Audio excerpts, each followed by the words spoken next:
Assalamualaikum warahmatullahi wabarakatuh. Selamat pagi, senang banget hari ini aku udah bersama junior aku, temen aku yang dari dulu pengen banget berkonten bareng dan alhamdulillah hari ini udah terlaksana. Siapakah beliau? Yuk kita kenalan. Hai, Silakan dok, namanya siapa? assalamualaikum warahmatullahi wabarakatuh. Waalaikumsalam, cantik. Nama saya Feni. Saya dokter umum, praktisi estetika, juga konselor laktasi. Double job ya dok ya. Double job, Praktek di mana alhamdulillah. aja nih dok? Saya praktek di klinik utama Biru Putih di Bekasi, sama di klinik saya sendiri di Derma Vensa. Klinik pribadi ya, Ya. Derma Vensa. Oke baik. Jadi dokter Feni ini 10 tahun ya dok ya, baru punya anak, alhamdulillah.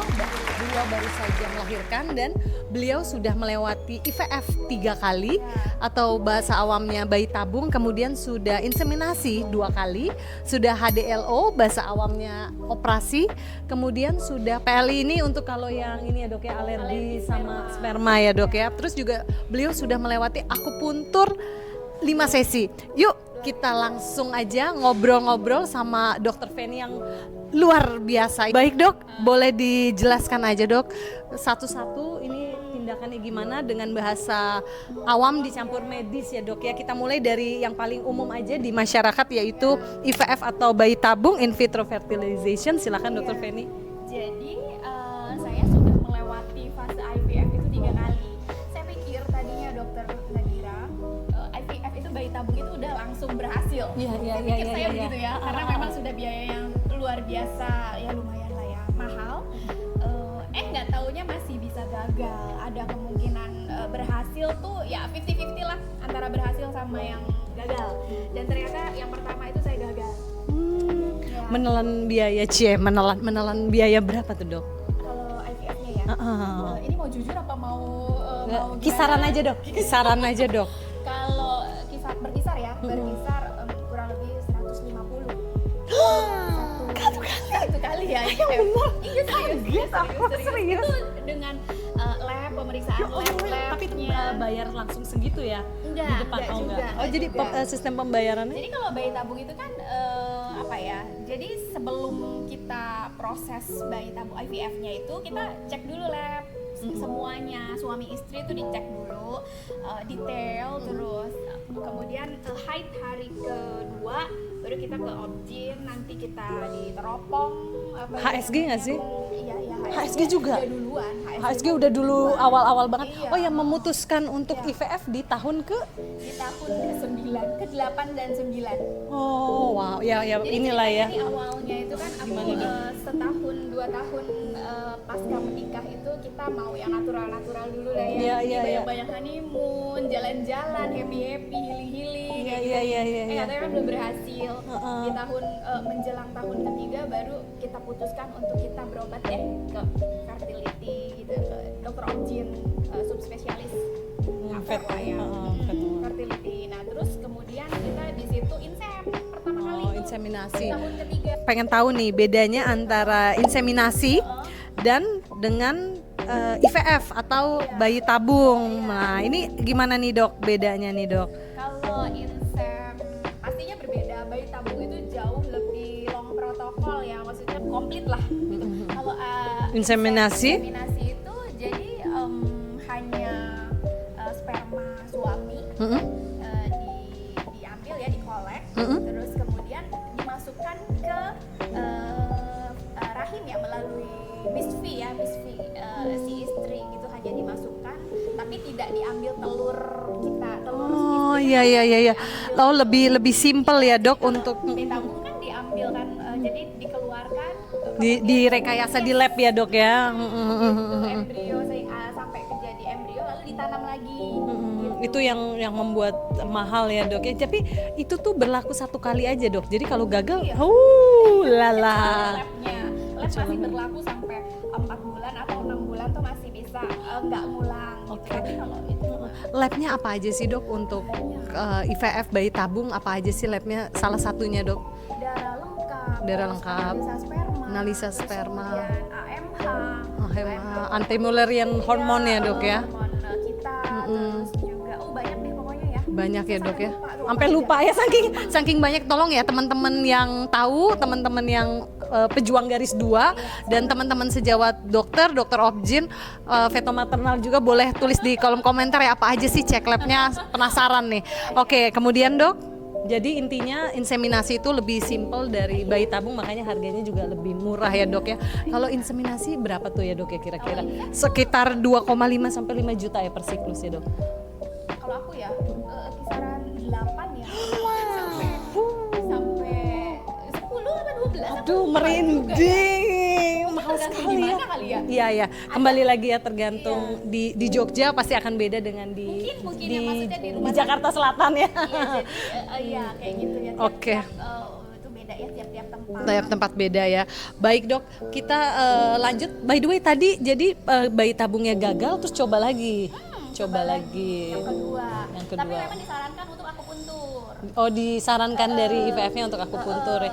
Oke, di akupuntur kan 5 sesi nih dok. Titik-titik mana aja yang dokter Feni ingat Semuanya, perut. dicucuknya? Oh perut, terus kepala, kaki, tangan. Iya, tangan. Iya, titik-titik akupuntur nih teman-teman kita para spesialis dokter akupuntur yang nonton senang nih ya. Jadi promosi Jadi gratis. memang ada penelitian sih memang akupuntur itu meningkatkan mungkin kalau di saya itu ngaruhnya ke stress release kali ya. Jadi yang susah tidur, insomnia. Oh kamu ada susah tidur Iya, ya? jadi aku kan orang pekerja keras ya. Jadi Masya Allah. apa namanya? Setiap hari tuh kita harus berpikir gimana caranya. Majuin klinik ya? Ya, majuin klinik biar oke gitu, maksudnya biar kan ada orang yang kita tanggung juga Iya, gitu iya. ya, dipekerjakan jadinya kita harus stabil mikirin. gitu ya. Terus ya sudah kadang susah tidur. Jadi akupuntur sangat membantu sekali untuk relax gitu. Dan kalau bayi tabung itu waktu aku nggak boleh tidur di atas jam 10. Jam 10 udah harus Mantap tuh. tidur. Kemudian jam 11 harus deep sleep. Mantap. Jadi tidur harus berkualitas. Mantap. Syaratnya si IVF tadi. Kalau akupunturnya berapa dok satu sesi? Oh kalau aku puntur sih enggak ya, kalau aku pernah di beberapa tempat sih, termasuk di tante aku. Tante aku kebetulan aku puntur. Jadi di situ kan alhamdulillah tante kasih gratis. Alhamdulillah. Boleh disebut loh namanya dokter siapa? Dokter Ning. Dokter Ning tante. Di rumah sakit mana? Di Karawang. Baik. Oke, gratis jadi ya karena tante ya, teman sejawat dokter Aku juga. di Oh, di tempat lain. Tempat lain juga, di tempat lain kisaran 300 mungkin. 300 ribuan tuh teman-teman. Baik, terus kalau HDLO ini kan operasi histeroskopi diagnostik laparoskopi operatif. Jadi untuk memeriksa dan mengobati. Nah, waktu itu Feni kenapa nih di HDLO? Jadi waktu pas IVF kedua kan gagal lagi nih. Oh my Gagal lagi kan kita kan. Akhirnya sempet depresi dong, sempet yang oh my god, hopeless gitu. Gimana ya dok ya? Tapi sakit nggak sih Fen di? Ya sakit sedikit pas petik ovum ya. Oh my god. Ya itu kan di anestesi. Anestesi total? Anestesi iya tidur kita. Anestesi total? Iya. Oh my Ya, god. tapi ya, anestesinya mungkin bagi mereka yang nggak terlalu lama lah ya. Sebentar untuk petik Ovum, telur. Terus apa namanya? Setelah itu nggak jadi pur tuh embrio. Jadi nggak jadi ditanam, nggak jadi di ET namanya. Kenapa tuh? Embrio transfer karena pur. Pur. Nggak berkembang gitu setelah dikawinkan si telur dan si sperma itu nggak berkembang. Oh di labnya kan maksudnya? Iya, jadi nggak jadi ditanam. Oke gitu. baik. Nah itu kita cari penyebabnya, ternyata ada kista lah, terus juga ada. Makanya di HDLO ini ya, histeroskopi, diagnostik laparoskopi operatif. Endometriosis, intinya dibersihin. Oh ada kista dan ada endometriosis. Padahal Feni kalau dapat nggak pernah sakit ya? Enggak juga, enggak pernah sakit. Biasa aja sih, maksudnya nggak ada gejala apa-apa. Cuma ya udah deh, dibersihin, berani nggak berani ya udah.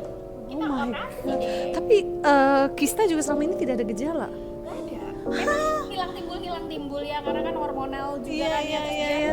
menghilang, tunggu ya begitulah. By the way, aku takut lupa nih. Kalau suami sperma baik-baik aja. Analisa sperma. Alhamdulillah baik. Cuma memang aku hiperprolaktin. Dulu tuh aku gampang stres. Jadi memang apa ya, ya karena pekerja keras itu kali ya.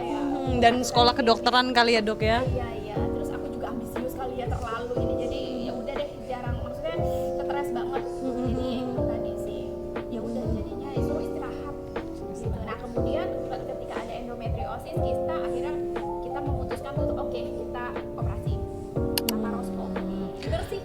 Berarti laparoskopi ini yang terakhir HDLO ini? Iya, sebelum IVF ketiga.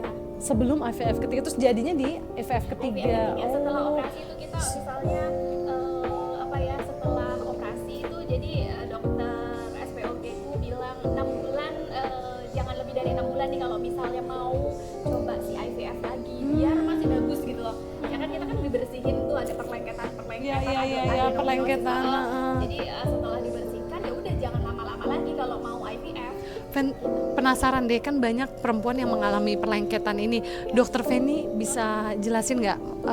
Mungkin tidak diketahui ya penyebabnya, tapi kira-kira apa sih dok? Sebenarnya kalau di saya itu nggak ada gejala apa-apa sih ya. Sebabnya apa ya perlengketan ini ya? Itu adenomiosis, endometriosis, Endometriosis, kista, itu dan mungkin silent inflamasi kali ya. Jadi Oke. untuk teman-teman semua yang nonton nih kurangilah itu makan makanan yang menyebabkan inflamasi ya? silent inflamasi kan manis-manis terlalu sering, terus Gorengan. terus juga goreng-goreng, terus tepung juga loh. Iya Tepung. sih. Jadi memang kita balik lagi ke itu, Hidup sehat. hidup Emang sehat, bener untuk sih. lifestyle, tradisional food gitu Iya, tuh lebih masak sendiri sih lebih sehat. Iya, betul. Baik dok, jadi kayaknya pertanyaan saya sudah terjawab semua, alhamdulillah sama dokter Feni. Tapi dok, ada yang belum lengkap ini. Kalau inseminasi udah, HDLO, PLI berapa nih biayanya nih dok? Kalau PLI lebih murah. PLI saya lupa berapa biayanya, cuma dia nggak nyampe berjuta-juta tidak. Kalau PLI ini diapain sih, kepanjangan dari paternal leukocyte immunization? Nah ini jadi ini ya. Suami diambil darah, terus kemudian di washing ya, metodenya saya kurang paham itu lab, terus kemudian sampai serum atau plasma itu nanti disuntikan ke saya. Jadi Kayak supaya nggak alergi lah ya intinya ya. Kenalan kayak gitu loh. Oke, Itu tapi dulu, tapi memang ini pro kontra. Itu dilakukan sebelum bayi tabung berarti ya? Iya, tapi ini nggak ini, maksudnya itu berbeda nih. Dokter yang berbeda yang melakukan. Kalau yang IVF, pro IVF tidak pro itu. Gitu. Kalau yang pro itu metode seperti itu tidak disarankan. Maksudnya beliau tidak menyarankan untuk bayi tabung, kita coba yang itu dulu gitu. Tapi biayanya kira-kira dok di bawah 2 juta nggak? Iya, Di bawah 2 juta, makanya dipilih dulu ya dok ya. Baik, kalau HDLO dok biayanya?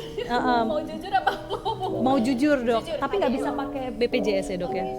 nggak bisa ya kalau saya ya. Kalau saya di 114. Oh gitu, nggak bisa BPJS tuh dok buat teman-teman yang ada masalah. Bisa aja ya kalau dari puskes terus dirujuk ke rumah sakit gitu ya dok. Nah saya sampai lupa nih, satu pertanyaan pertama harusnya saya ajuin tentang gini Fen, kan di Indonesia nih orang belum nikah ditanya kapan nikah. Kalau udah nikah, kalau punya anak, udah punya anak kapan HD-nya? Aduh, nggak ada habisnya. Ya. Udah kerja, aduh, nggak ada habis-habisnya, dah capek gitu. Nah, Feni tuh 10 tahun itu kan pasti banyak yang nanya, dok, kalau udah punya anak atau teman-teman saudara itu gimana sih menanggapi pertanyaan-pertanyaan itu gitu? Ya udah, jawab aja belum ya. Memang sih sebenarnya kita ya baper juga ya.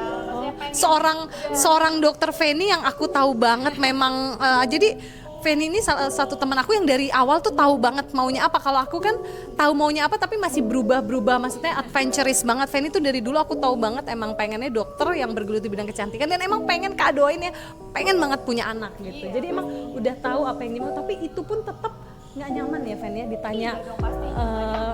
Jadi sedih ya karena pengen punya anak ya. Tergantung siapa dulu sih yang bertanya. Oke. Kalau misalnya ada teman-teman kayak gitu ya udahlah jawab aja santai. Cuma kalau jawabannya apa tuh? Ya udah doain aja biar cepet punya anak. Tapi kalau yang nanya orang baru kenal? Enggak, kalau yang nanya justru keluarga atau siapalah gitu ya, orang terdekat yang coba deh lu usaha deh apa lagi ini kayaknya kayak gimana gitu. Ya nggak nyaman ya. Ya. Mana tahu. Iya. Rahasia Allah ya. Betul. Nanya kayak gitu bingung juga. Iya benar. Oke, jadi kembali lagi ya guys, makanya aku sering buat ini fan konten adab etika supaya saling mengingatkan ya ada hal-hal yang memang tidak perlu kita omongin, Iya, omongin aja kabar makanan aja ya dok ya. aja. Baik, dokter udah lengkap sudah ini semuanya sampai biayanya. Terima kasih banyak dok, udah bisa berguna ya buat teman-teman pejuang garis 2, teman-teman yang pengen hamil. Semangat, sama boleh pesen kali ya dok ya. Hampir 10 tahun saya berjuang untuk mendapatkan momongan anak. Itu yang paling menurut saya signifikan, yang wajib banget dilakukan adalah healthy lifestyle, olahraga. Yang pertama olahraga tuh wajib berjemur. Dulu saya udah olahraga tuh ya di awal-awal pernikahan udah nge-gym. Cuma memang nggak kejemur sama matahari, jadi nggak dapat vitamin D-nya. Kalau boleh saya saran untuk teman-teman semua, berjemurlah. Gitu, berjemur, olahraga, sepedahan atau jalan kaki sama suami Dan jangan lupa pakai sunblock, Iya, sunscreen. pakai sunscreen, wajib banget. Itu apa ya, kayak gimana ya, dapet feel-nya beda gitu, sehatnya juga beda. Itu Lebih yang, happy ya. Iya, lebih happy. Itu yang saya lakukan itu sebelum IVF ketiga itu, olahraga sambil berjemur plus juga makanan sehat, healthy lifestyle. Itulah. Lama tidur cukup ya dok Itu ya. jangan, Oke. jangan di atas jam 10. Oke, maju terus perempuan Indonesia, sampai ketemu di vlog-vlognya Dr. Cut Nadira. Dadah. Makasih Dr. Feni. Sama-sama.